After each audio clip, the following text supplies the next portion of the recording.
Hey there folks, this is GreenXI welcoming you right back to Let's Play Umineko. This is episode 57. In the last episode we saw how Angie just loves jumping from, high up in buildings and stuff like that. And we got introduced to a couple of the new characters that are being introduced just for the sort of post-Rikanjima sort of incident. So her bodyguard, I guess, and her evil aunt who just wants to kill her off for the money, I guess. Or capture her at least. So, they escaped last time. Let's see how this carries on going. If it carries on with post-Rikanjima, or maybe we'll have a bit back in the more sort of normal side of things. Or maybe the whole arc will be Angie. I don't know, really. We'll see. The first day, October 4th, 1986. Okay, we are going back. I do like the time jumps in this arc. 3 months left to live. It was last year when you said that, right, Dr. Nanjo? I only spoke of what I could comprehensively determine from his physical condition at the time. As a result, this year too, it just so happens. So even though it's doubtful whether that'll last until the end of the year, he's still totally focused on his occult research. And you still say he has only 3 months left, Doctor? Like I said, Kinzo-san's. Shouldn't you be happy that our respected father is still in high spirits? Out of a sense of parental respect, each one of you is so eager to greet father. I can see how upset you are that he's unwilling to meet with you. Considering that everyone has started aiming for the inheritance while the sun is still in the sky, I can understand why father wouldn't want to see you. Well, yeah, they are being money hungry. You got it wrong, Natsui-ni-san. We just, Dad isn't immortal, and he'll die someday. We aren't telling him to die, we're just saying that he'll die sooner or later, huh? We're just talking together about how to prepare for that. And that's precisely what's so disrespectful. Stop it. You'll make your headache worse. Kraus told Natsui, who had risen from her chair in agitation, to sit down. Trying to smooth over the atmosphere, which had suddenly become filled with suspicion, Hideyoshi put on a forced smile and motioned for everyone to calm down. Natsui-san, don't misunderstand. People say you should always clean up after yourself, right? We're just talking about seeing him off. We're discussing this so we can see father off neatly when he takes off on the journey he's eventually going to make. It's talking about seeing him off. That's not how it's said in English, surely. Like, that means kill him off. Where I'm from, you mean? That's just like you, Hideyoshi-san. Even though you're saying the same thing, you make it sound so intellectual. Yes, that's right. Unlike you, Nissan. Quit it. We aren't getting anywhere. So like we're saying, Aniki, forget all this about the inheritance. I don't even care if Dad hits us. To make a long story short, we want to meet Dad directly and say hello, even if he says he doesn't want to. If he's locked up in his study, we don't care if you have to borrow his key from Genji-san. Right, Rosa? Oh, well, it's not like we're forcing you. It's just we haven't said hello to Father in such a long time. If his remaining life really is short, then there's a chance we might never be able to see him again. Today might be our final opportunity to exchange words with Father. That's right, just like Rosa says. If he only has 3 months left, it wouldn't be odd for him to pass away any time now, right? Are you saying that despite that, we don't even have the right to talk with him one last time? Regardless of the circumstances, isn't that just a bit too much? If greeting Father were truly what you wish to do, I'm sure he'd happily allow you to meet with him. But Father has already heard about the disrespectful topic you hope to raise. No one would want to meet with you under those conditions. The reason you cannot meet with Father is because of your own doing and nothing else, is it not? Yeah, exactly. You shouldn't have to rack your brains to understand why Father doesn't want to see your faces, right? Father has seen through all of your tight financial situations. What are you talking about? I don't have a clue what you're going on about, Nissan. Did you really think I didn't know about the state you're in? Eva and the rest realised that he had seen through to their current lack of funds, and alternating between bluffing and returning to the point at hand and arguing back, they repeatedly pressed Kraus to let them meet with Kinzo. The sweet smell of the black tea Rosa had gone out of her way to buy had been completely wasted.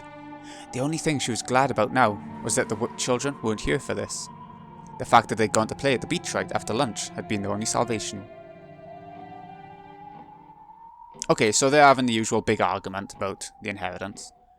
Eva made as though to tackle Kraus, and Hideyoshi and Kirie kept in between them, trying to calm both sides. Then, Kirie took a deep breath and spoke. I'm sorry, Krosny-san. I know I'm an outsider, but I wonder if you'd let me say one thing. I have a proposition. What is it, Kirie-san? First, and this includes my husband as well, for many years we have belittled the efforts you've made by living with father and taking care of him. Isn't that right? Well, we got it easy since we get to go outside, but Aniki's been babysitting Dad for decades now, and that must have been a lot of work. I'll accept that, but what's your point, Kirie? We must acknowledge that Krosny-san's father's caretaker. Isn't that right? We've always feared father, and have pushed the task of caring for him onto Krosny-san. Everyone should acknowledge his efforts. Isn't that right? Even Nissan. And so what? Nissan's father's caretaker? Don't decide things on your own, outsider. Hey now, calm down. Kirie-san, what are you talking about? Kirie, please continue. We should be more grateful towards Krosny-san and Natsui-ni-san. We should thank them for always taking care of father. It's our lack of gratitude that's to blame for these wasteful conflicts we keep having. Isn't that right, Krosny-san? I'm surprised. I did not think you, Kirie-san, would be able to understand our efforts, which even my troop siblings have not stopped to consider. It's a natural duty for the successor to the Ashura family headship. That's right. It's your responsibility as the successor to the headship, isn't it? It's because you take care, father, that we must acknowledge you as the successor. Hey, why are you bringing this up all by yourself? You're just an outsider. Wait, Aniki. That's right. It's just like Kirie says. Because you take care of Dad, you're the successor, Aniki. It's just like you said. Oh. Osa noticed, and then Eva did. I haven't noticed yet. Eva's barking demeanour towards Kirie for advancing the discussion on her own disappeared in a flash, and she instead stared at Kraus and Natsui. Natsui couldn't understand its sudden change and was slightly flustered. Krosny-san, if you'll accept just a few conditions, we won't ask you to let us meet father again until he dies. Of course, we want the man to be present at his deathbed. We wouldn't even mind being absent at the funeral. Oh? Where are you going with this? But I may as well listen for now. Let's hear your terms. First, the term successor to the headship refers to the caretaker of the current head, Ashura Kinzo. And then? Second, the duty of the caretaker is to look after Ashura Kinzo for the rest of his life. To make things simple, the caretaker's job is to care for him until his final moments. You are prepared to do that from the beginning, Krosny-san, so that won't cause any problems. Naturally, I have no objections to either of those terms. I'm already carrying them out. Third, on the off chance that the caretaker is neglectful in his responsibilities of supervision, he shall be deprived of his rights as a caretaker. With that sentence, all slack disappeared from Kraus's face. Natsui alone was still having trouble figuring out what it meant. Oh, and just what are these responsibilities of supervision that the caretaker bears? It means supervision so that father can live the rest of his life in the best possible health. I'll be more detailed than that. In the case that father dies anything other than a natural death, the caretaker will be deprived of his rights as caretaker, and his status as the successor to the headship will be lost. If that happens, the next highest in rank, Eva Nissan, will be selected as the successor. What did you say? How can you shamelessly speak such nonsense? Oh, my, the caretaker certainly has a heavy responsibility. However, people can die in many ways. For example, senile old people sometimes die when food gets caught in their throats. Normally, this is called death by old age in its broadest sense. With your argument, that becomes a death by accident, and I bear the responsibility of supervision. This is unjustly disadvantageous to me. I have no intention of forcing such an unfair argument on you. I'm referring to the kind of thing that the caretaker could have prevented beforehand by taking good care of and keeping his eyes on father. It may be the caretaker's job to carry food to father's mouth, but whether he swallows it or not, he is clearly outside of the caretaker's responsibility. I would have absolutely no problems with the example you raise, Krosny-san. Oh, so what kind of case are you referring to that might cause the caretaker to be blamed for making a blunder? For example, if he disappeared. Oh? It seems that right now, father is in firm control of himself, but dementia might begin to set in. He might wander around when you aren't looking and get into some kind of accident, or he might get lost in the forest and go missing. Wouldn't this type of case clearly be the responsibility of the caretaker? Father's mind is perfectly healthy. There's no need to bring up dementia. One day, suddenly, I saw father go into the forest. I chased after him, but I couldn't find him. I called the police and searched, but after being unable to find him after 7 whole years, I had him declared legally dead. My point is that we won't accept it if you use a story like that to treat him as dead. When father passes away, an autopsy will certainly be carried out, and we will confirm that he died of old age in the most general meaning, within the bounds of common sense. A death of any other cause will be held as the caretaker's responsibility. See? These are all things you have toiled away at all this time, Kraus-Nissan. These aren't strange conditions or anything of the sort, right? You are mocking us disgracefully so. I find it hard to imagine why my husband must be coerced into a rule that disgraces him in this way. Actually, I've been suspecting it since last year. Well, everyone here probably suspects it as well. Even Nissan and Hideyoshi-Nissan, Rudolph-san and Rosa-san too.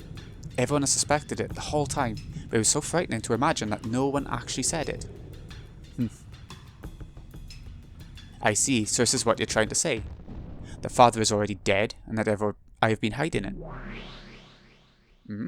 Interesting. That's right. That's one of the theories I thought of as a key to solve the last mystery in the previous game. You mean the very last bit?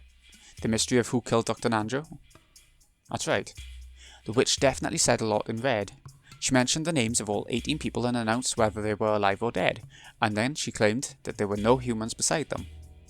But with this theory, I can weave my way through that gap. I see. So this is one of the answers that doesn't cause those two to contradict. Makes sense. See what I'm saying? You catch on pretty quick. It's nice that I don't have to explain. No 19th person exists on this island. And yet this trick lets us mix in an unknown new character. In other words, the names of all 18 people don't necessarily correspond to the 18 people on the island, because Kinzo's already dead. That's it. The witch mentioned the names of 18 people one after another, and announced whether they were alive or dead. And on top of that, she announced that there were no humans other than the 18. There was a single illusion in there. It wasn't guaranteed that the 18 names of people equals the 18 people on the island. When she named off all 18 people and announced who was alive and who was dead, she hid the name of culprit X and instead mixed in someone who wasn't on this island. By doing that, even though the culprit was on the island, she was able to leave him out of the list of living or dead people. The person who was mixed in wasn't actually on the island, so he didn't count towards the total number of people on the island. By this, even though the culprit counted towards the total of 18 people on the island, it was possible for his name not to be listed. The two statements in red are completely independent, so this theory creates no contradictions. If someone's name was used to hide the existence of the culprit, that name must satisfy several conditions. First of all, even though this person isn't on the island, they've got to be someone we think is on the island. Otherwise, she wouldn't have been able to trick us. And it's best if this person happens to be dead. No alibi is more perfect than death. After all, at that point, the mystery was based on the fact that the crime was impossible for all 18 people. Is it something like that? No, that's it. And that person was... Grandfather. Right now, there's only one thing Kirie-san can be about to say. We thought Grandfather was locked up in his study, saying that he didn't want to meet anyone. But there's a possibility that he's actually dead already. And that Uncle Kraus is lying when he claims that Grandfather's alive. That's right. Grandfather was closed up in his room the whole time and no one saw his face. Maybe he was already dead. And Uncle Kraus and the others were conspiring together, trying to trick everyone. If Kinzo dies, the distribution of the inheritance occurs. However, if Kinzo doesn't die... No, if he dies, but it isn't announced, the distribution of the inheritance won't take place. In other words, Uncle Kraus could have all of Grandfather's wealth to himself. That's right, he's got more than enough motive. Maybe 19th Person X really doesn't exist on this island, but a Person X existed. And that person was the 18th person. In other words, there were originally 17 people on this island, not 18. Then an unknown Person X snuck in and committed the crime. How's that, Beto? Come out, I've just solved the final biggest mystery from last time. Ooh, let's see what Beto has to say about that. As Battler claimed that forcefully, the crisp sound of clapping came out of nowhere and their surroundings turned bright, becoming the usual witch's tea room. Bravo, bravo! I wish I could deny that someone as incompetent as you has finally gotten a feel for it, but somehow or another you've managed to come up with a single answer. Even a lump of concrete can stop thinking. So you have now finally evolved into a being with intelligence. You might say you've finally taken a step forward from the crying creature you were before, just licking my shoes and grinding your teeth. I can't believe that stupid wordplay threw me for so many loops last time. My lameness pisses me off. Right, Beto, repeat it. If you can announce that the 18 people on the island included Grandfather, just try and do it. Yeah, you can't, because he was already dead. This is the end of your deception. Well now, what have we here? Shall I slice that in two with the red truth? No, it might also be good to hold back for now and let you get all excited. If I'm gonna push you off a cliff anyway, it would be more interesting to lure you into a higher place first. As Beto sneered obnoxiously, she looked like she was searching for an expression that would tick me off even more, as though she was saying that the answer I'd reached was impossibly ridiculous. Compared to me, annoyed as I was with the witch's attitude, Gretel had a blank and a composed expression on her face, almost as though she'd expected the witch to act that way. I see. Just like how Battler has learned and grown, so has the witch. What's wrong, Beto? Don't act so tough. I asked if you can repeat it. Answer. Stop it, Battler. The witch won't answer so easily. She won't do it until she thinks it'll benefit her. What? What do you mean? You've been toyed with by this red truth in the games up until now, so the witch has used it many times. But now the situation's different. You're trying to draw the red truth out of her, and you're instead using it as your weapon. In this situation, there's no way the witch will keep firing off the red without reason. Right? Gretel, or whoever you are. It seems your mind is quite sharp, unlike Battler's. What a fearsome enemy I've welcomed in. That's correct. When Battler hopes I'll use the red truth, do I have any responsibility to do so? No. I don't even have a crumb for that croissant you ate this morning's worth of responsibility to please you. You bastard. Yes, that's the face. I started playing with the red truth just because I wanted to see your face. I've no reason to play around if it won't give me a chance to see you look like that. You just don't like losing, right? Just saying whatever you can to trick me because you can't answer my demand won't work. Don't be so full of yourself. An answer like that could be cut to pieces without any effort. But I won't go out of my way to speak in red. I won't say it because that's what you're asking me to do. Do you know why? You just said it. You want to push him off at the sweetest spot. This ill-natured witch is saying she won't use the red anymore because that's what you want. In other words, she won't go along with this game of telling her to repeat things anymore. Exactly. Unlike Battler, everything goes quickly with this girl, with no need for explanations. I will say what I please with the red truth at the time that I desire. That's it.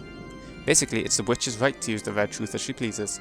She doesn't have to use it at whatever time the human side desires. But even that depends on the situation. The situation? What do you mean? The witch has no responsibility to respond to when you tell her to repeat something. But it does become a responsibility if and only if your claim can destroy the witch theory. After all, in this trial court without a judge, that which is not refuted becomes the truth. Just like how the witch theory made by the witch will instantly become truth if you collapse and stop thinking. Then, since she doesn't have a counter-argument for my guess, that means it's right. It's right that the culprit is the mysterious 18th person X, and Grandfather is already dead. At least, until the witch argues back. Truth always loses to new truths farther in the future. The tricky part's that even the timing of the counter-argument is up to the witch. In other words, maybe your reasoning just now was correct. Or maybe the witch is refraining from arguing back even though you're wrong. Or the witch may be ignoring it because it doesn't shake the basis of the witch theory in the first place. But either way, we can't tell the difference at the current time. Is that more or less it? Damn you, Lady Burncastle, for throwing in such a troublesome piece. Thanks to that, I'm losing all my lines. The witch has learned that she can respond to your demands to repeat phrases at a later time. Maybe you could even call it a delayed move. She's messing with me. So even if I announce some mistaken reasoning, there's a possibility that Beto will intentionally let me flounder about without denying that guess. And at the very end, when I propose an even more massive line of reasoning, she can cut it off at the base and spin everything around. A single piece of reasoning becomes a bridge to the next piece. By demanding that she repeats lines, I've been able to strengthen my position and advance bit by bit. But since that bastard Beto learned this strange delayed tactic, I can no longer confirm or deny my reasoning. This is like finally finding a staff that lets me search around in the darkness, only to lose it right away. I'm just stuck now, right? Hey, Battler, if you make a despairing face like that, I won't be able to stop drooling, you see. The beginning, that staff was nothing more than something I gave you because you were so worthless. All this means is that you can finally challenge me without a handicap, right? But that alone doesn't change the fact that demanding that you repeat things is one of Battler's ways to fight back. As I already said, as long as it's something fatal that'll destroy the witch theory, the witch is obligated to argue back, and therefore to speak with the red truth. While the timing of that counter-argument's up to the witch, it must be performed eventually. Isn't that right? Maybe so. If I cannot deny the tricks done by humans theory Battler lays out by the time the game ends, Battler will use that as a reason to deny me, and it will be possible for him to proclaim this victory. So should we view this as a restriction on the witch's side? That the trick theory laid out by the human side? In other words, what he tells you to repeat must be counted during the game, during the episode. That's so. Battler's goal is to show that he can explain the entire pleasant game I have laid out on this island with humans and deny me. If Battler succeeds in that, at that time, he will become the victor of this game. Let me confirm the rules. Should we view the time the game ends as referring to 12 o'clock at midnight on October 5th, 1986, going by the time of the Rock and Jima in the game? I have no problems with that. At the time the game ends, the human side must state a theory using tricks for all the mysteries. And if the witch side cannot argue back, the human side can proclaim its victory. Does that work? Let's be more specific. When the game ends, the witch side will be given a chance to argue back. Let's decide on an amount of time. 1 minute. If you cannot carry out your counter-argument within 1 minute, victory will be proclaimed. Then allow me to impose the same rule on you. At the time the game ends, the human side will be granted 1 minute to counter the mysteries it has been given. If even a single mystery has not been counted within that time, it becomes the witch's victory and that game is over. It would be such a killjoy to have the game stopped for lengthy consideration, right? You asshole. Moving things along without me. But I more or less get what's going on. Even if the lines I demand that you repeat aren't counted instantly, they've got to be counted eventually. Yes, that's right. And that must happen before 12:01 on October 6th. But be careful. She only has to cut up one of the things you tell her to repeat. You can't proclaim your victory unless you solve all the puzzles. Just as I can use the red, from now on I will allow you to use the blue Battler. Here we go, new concept. When explaining my magical murders with humans and tricks, you may state your claims in blue. I'm responsible for countering your blue with the red by the end of the game. So, he's got a... I'm trying to think of how to say that. But yeah, whenever Battler has a way of saying that the humans did it, he's got to say it in blue as a statement, and then she has to counter it by the end. Okay. Blue. So I'll talk in blue when I tell you to repeat things. Not quite. When you told me to repeat lines, you were able to do it for any trivial thing. But the blue is a little more restrictive. Unless it by itself denies witches, it will not be valid. It's starting to get confusing, but it's more or less something like this. For example, let's take one of the riddles in the past where I asked her to repeat something. The actual number of master keys is 5. That would have been to confirm that there really were 5 master keys, when she claimed there were no more than 5. But since that by itself wouldn't deny witches, I can't say it in blue. So in order to speak in blue, I'd need to say something like this. The actual number of master keys was greater than 5. The culprit entered or exited the room with that extra key. Only then would the witch, who claimed that this was a closed room murder with magic, be responsible for making a counter-argument. This is making more sense to me than the anime did. The anime sort of rushed through it a little bit. In other words, I can't demand that she repeat something that merely confirms the premises of my reasoning. That'll probably be a significant disadvantage for me. Crap. It's enough to make the red Beto used to toy with me until now look extremely merciful. Damn it. So even if I create a theory for a particular closed room and speak it in blue, if Beto denies it at the very end, I won't even have time to create my next theory? This rule's awful, horribly bad for me. You gonna surrender before the fight begins again? Calm down. No one said you could only use the blue once for each mystery. Do you know what that means? No. What's it mean? In the pitiful way you've been fighting up until now, you've made a single theory, glanced at the witch's complexion, and if that one didn't work, you then start making another theory. You won't corner a witch like that. Then how should I fight? You don't mean... Yeah, that's right. You don't attack your riddles with a point. You assault them with a wall. You said so yourself in an earlier game, that the force of your reasoning should be like that. Assault with a wall. That's right, I said so myself earlier. Guessing and trying to expose the mystery is like trying to shoot a distant target with an arrow. Until now, I've just been shooting off arrow after arrow, asking the witch if I scored a hit, and then preparing my bow again once I'm told that I've missed. There's no way I'll hit at that rate. Bullets might be a better example than arrows. If you take one shot after another at a distant target with a handgun, you probably won't hit it easily. So how can you hit it? If a handgun doesn't work, use a shotgun. Instead of a single bullet, beat her down with shot, comprised of countless projectiles at once. Shot scatters, so it impacts a wide area.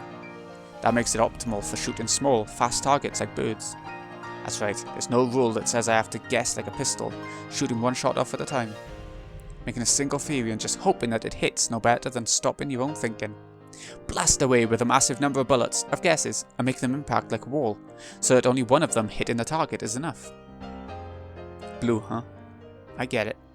If you read truth to razor-sharp katana, it looks like my blue is a shotgun. No, a machine gun whose firepower will turn the witch into a honeycomb. I see, so it's an awkward gun that fires many shots. That sort of crude analogy is just like you. The climax of a detective novel is always the same. The famous detective gathers all the suspects at once and displays a single trail of logic that works splendidly. Almost like William Tell spectacularly shooting through an apple with a single arrow. That's why I mistakenly took that to be a virtue. It probably would be splendid if I could shoot through the truth with a single guess.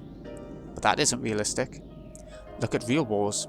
Do they really have everyone pull long guns out of the trench, aim really well, and take shots at each other one at a time? They don't, right? They fire rapidly, they fire all over the place, they pin down the enemy with a barrage. Reasoning is the same way. Because of that weird virtue, I've been stuck thinking it's better to take one line of reasoning at a time. We humans can fire off countless guesses and possibilities. The bullet's the power of imagination. Suspension of thought is a clogged barrel. The pathetic way I've been reasoning up until now is like a pea shooter. I've been so lame, weakly firing off shots, getting them denied in red, and then taking the next bullet and reloading. My blue truth, which claims that humans and tricks are what's real, will overpower its target, the illusion told by the witch, with its firepower and the force of what I can imagine. This is my Ashurmaya Battler's fighting style. Thanks to you, I figured out my true fighting style. Thanks, Gretel. You're welcome. Makes me think of how pathetic I was before. Yeah, it's like Beto said. I've had a handicap up until now. I'll acknowledge that. New rule, understood. I have my own way of fighting. I'll show you it. That willpower is good. I like it. Then try using it right away, this blue truth of yours. Yeah, I'll use it. With this blue truth, I'll break apart your witch theory, which states that only a witch culprit was possible because everyone had alibis. This is my truth. Ashurmaya Kinzo is already dead. Therefore, the true number of people on the island is 17. By adding an unknown person X to that, it becomes 18 people. By supposing that this person X exists, the crimes will be possible even if all 17 people have alibis. Haha! This is where it gets interesting. I noticed it's a different colour of blue than the anime used. I think the anime used like a dark blue, didn't it? In short, if you keep preventing us from meeting with Father, we will have to accept the following theory. Simply put, Father is already dead. But you're hiding that because you don't want the inheritance to be distributed. Ridiculous. That's correct. This is worse than ridiculous. I've never heard such an insult. It'd even be possible for us to check by force whether he's alive or dead, with the police there to witness it. Isn't that right, Eva Nissan? Yes. That's right, Nissan. There are all sorts of ways we could set you up. We could easily arrange for a situation where you have to hold a meeting with Father under the supervision of a third party. Still, I think that would bring a lot of shame to the Ashurmaya family. That's why I'm making this proposal. Here we have the responsibilities and duties of the caretaker, and a penalty in the worst case scenario. If you consent to those terms, we'll be able to refrain from doing something like dragging Father outside. Yeah, that's right, Daniki. Didn't you just say it yourself? You're carrying out your natural duties as Dad's caretaker. Kiria's conditions shouldn't be anything to worry about, right? Why this overreaction? Are you really that worried about having the position of successor dragged out from under you if Dad dies something other than a natural death? Or else what? Do you have some reason to think Father might die something other than a natural death? How could I? I see. Now I too understand how Father feels. how pitiful his later years have been for him, unable even to die as he pleases. Yes, his later years truly have been pitiful, and the thought that these later years are already something of the past is exactly what we're suspecting. You could completely clear this suspicion away just by letting us meet with Father. So, even after being humiliated by us this much, you still won't allow us to meet with him, Krasny-san?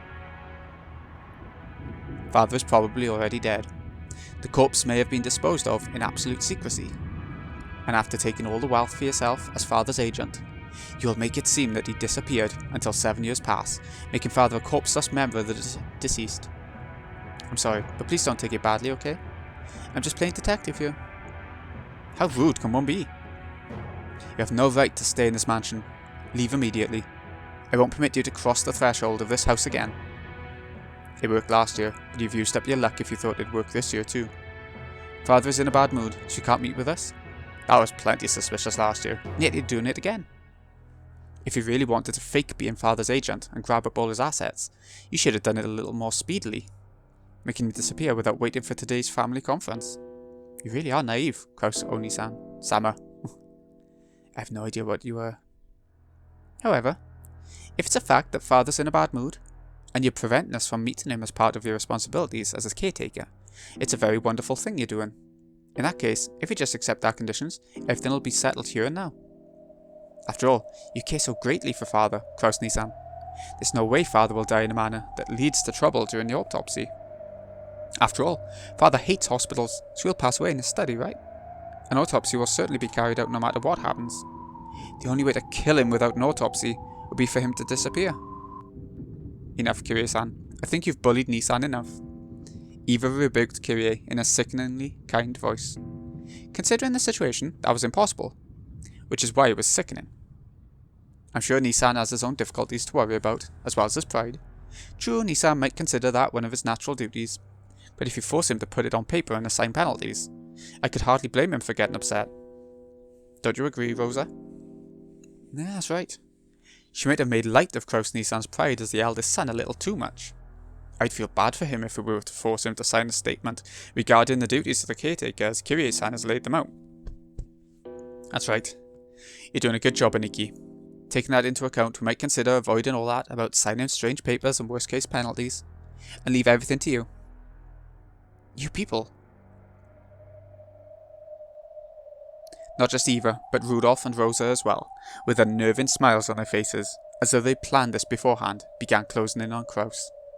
They now understood perfectly how Kirie had cornered Kraus, and exactly where she was prepared to compromise. We were talking about a signed statement regarding the responsibilities of the caretaker, but even without signing such a thing, you can make it so it will never demand a meeting with Father again. If you can prove your fitness as Father's caretaker with a form of guarantee other than a signed statement, that is. You tell me, to pay security money? Hilarious. The security money will be paid to Eva-san, Rudolph-san, and Rosa-san, 3 billion yen each. As a deposit, you'll transfer 10% of that, 300 million yen, before the year is out. 9 billion? I don't have that kind of money. After Father passes away, you should be able to work it out. We've managed to investigate at least that far.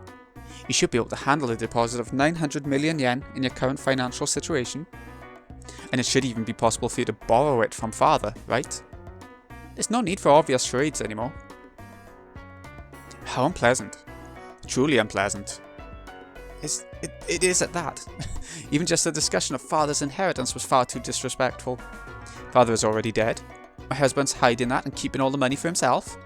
I've had enough of this. None of you are qualified to bear the name of Shuremaya any longer. Calm down, Natsui-san. We've all said all we need to. Why don't we leave it at that for now? This is happening all of a sudden and on a massive scale. We might even be getting agitated ourselves. Why don't we take a break for a while and cool our heads? Krasny-san probably needs a little time himself. Right, Krasny-san? Time? And why would I need something like that? Don't worry. We aren't thinking of anything shady. We're just so eager to see Father that we've started grumbling a bit. And Krasny-san, I know real well how you're dying to get back at us for the things we've said. If you're willing to go so far, then you just need to let us meet with him, right? Isn't that right? You just got a bit stubborn, and it felt awkward to say you'd let us see him after saying we couldn't all those times. Isn't that it? Right? It certainly does seem that my husband has lost his composure slightly, just like the rest of you have. We were only refusing stubbornly out of respect for Father's desire not to meet with everyone. Indeed, that's right. It was turning into another sibling fight like the old days, and I started feeling stubborn as well. Let's cool our heads. I understand how much you all want to meet with Father. I'll pass that on to him. I'll find some way to convince Father to meet with you. Will that do? Yeah. I think it'd be okay to give Kraus-Nissan some time to persuade Father. Yep. We're counting on you, Umineko. Please persuade him to meet with us. After all, your dad's caretaker. And as for persuading him, let's set a limit on it sometime tonight, okay? When tomorrow comes, we'll confirm Father's well-being, even if we have to break down the door to his study. You have no problems with that, I take it, Nissan? Do as you like. I see. It seems even the time I've been given to persuade him is short. Let's go, Netsui. We shall ask him to join us for dinner at least. Right. Kraus left the parlour with Netsui. Once their footsteps disappeared, Hideyoshi took a deep breath, smirking and flopping onto the sofa. Christ, they conniving twats, aren't they? Give here, Sam. You're a frightening person. Sorry for speaking out of turn. I apologise. No, you didn't corner him like we'd originally planned, but in the end, this was even better. Just like always, I gotta bow my head to you. But can he really prepare 900 million? I believe we estimated that 750 million would be the most Kraus-Nissan could afford with his current financial situation. Is 900 million gouging him too much? If you can't do it, that's fine too.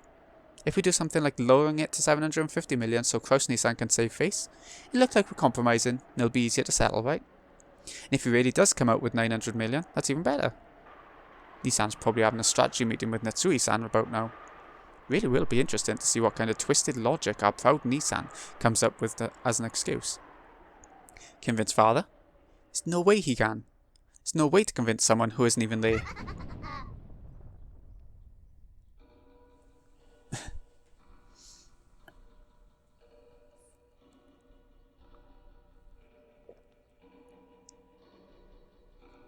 Here we go. Let's see what they're up to then. The siblings have all come, despite their various circumstances, for this annual family conference. Kraus and Netsui could be seen in Kinzo's dimly lit study. Every once in a while, thunder could be heard, and the dimly lit room flickered with light. It seemed that the island would be closed off by the storm very soon. Father, please just this once, show those disrespectful people the majesty of the head. They're talking to... Yeah, they're talking to him. It's useless.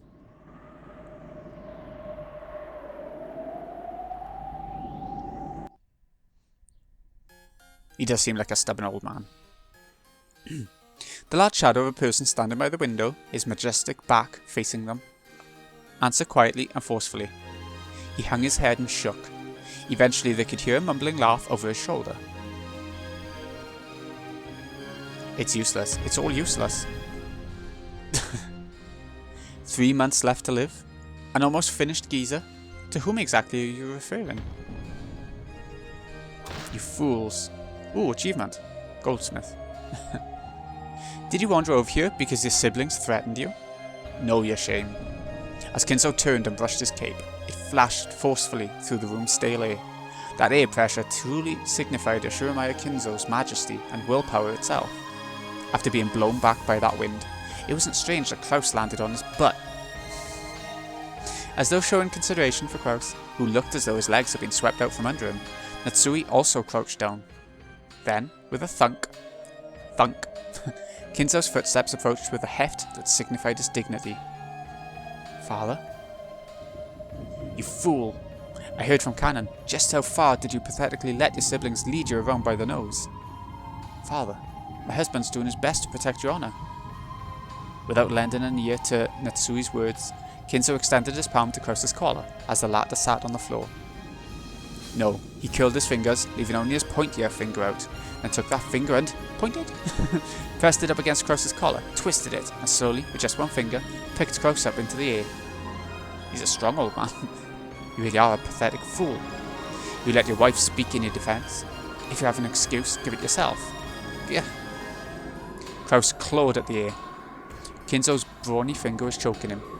He couldn't even open his mouth, much less talk. However, even if he had been able to open his mouth, as he was now, there was no way he'd be able to think up an excuse that Kinzo would accept. Still, how could his power be described? No one would call Kinzo an old man after seeing this superhuman strength. Father, my husband's fighting in his own way. Please forgive him. Natsui, fighting is a process you go through before winning. The process you go through before losing isn't called fighting. That's called being pathetic. He looks so different as a new drawing animation of him, innit? You call this my successor? As thunder roared, Kinzo laughed heartily, as though nothing could be more pleasant. And when he finished laughing, he threw his son away like he was scrap paper, slamming him against the wall. Grah. Dear, are you okay? Kraus slid down the wall, rubbing his throat as though in pain. Natsui ran up to him and looked after him, but without showing any interest in the two of them. Kinzo returned to the space near the window, as though he had been there the whole time, and looked up at the thunderclouds of misfortune. I thought I would have no regrets in my life, if only I could meet Beatrice. But it seemed to won't go so smoothly. It was promised from the beginning that nothing received from the witch would remain. However, the Ashuramaia name is not the property of the witch. Who is fit to succeed that name? It seems that this alone must be resolved by my own hand. Rejoice, Kraus. I have changed my mind. Father? So? I have no desire to have dinner with you cowards. However, I will attend the family conference afterwards. Father, thank you very much. There I shall make a great announcement regarding the succession of the head. I will resolve your foolish quarrel myself. Oh wow, so he's actually going to go and show himself, yeah? Nice. Okay, that was good. I enjoyed that bit, especially towards the end. But the theory now that Kinzo doesn't live, but it's showing that he's alive, but it... 5 past? Okay. But it's showing that he's alive, but there in his study. He seems so different, and he's got superhuman strength. Like, yeah, we'll keep at it. So, this has been Greeny XI. I hope you've enjoyed. Thank you so much for watching. I'll see you again in a bit. When we carry on. And we see... I'm guessing next time Kinzo will show himself. Thanks again for watching, folks. See you again in a bit.